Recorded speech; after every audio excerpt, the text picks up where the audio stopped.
এটা তো এ পান্না করলে তোর বউ বলে পাগল। তুমি এইসব আকতা কুকতা করছো কি জন্যে? আমি কি গন্ধম খাইছি? তোমার মনে কি হচ্ছে? গন্ধম তুমি খেয়েছো? এই কাজটা তো দেখ, তুই আমার ধরতে চাস কে?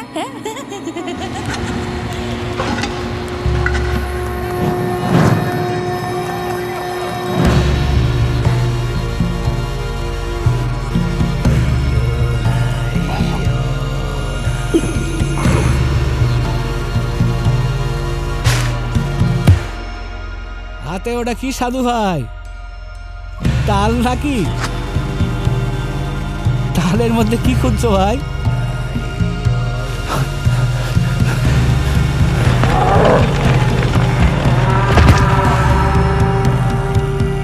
সাধু ভাই একটা কথা শুনো, এমন একটা ফল আছে পৃথিবীতে যা জালিতে হয় না, ডাকরে হয় না, পাকলে আর কেউ খায় না।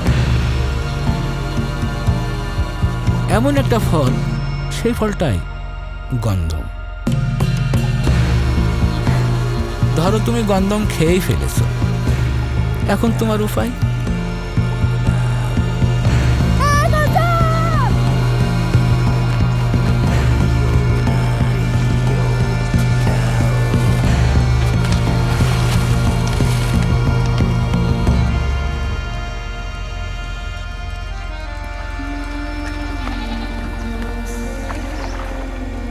তোর নাম কি? না হ্যাঁ, সাধুর বাবা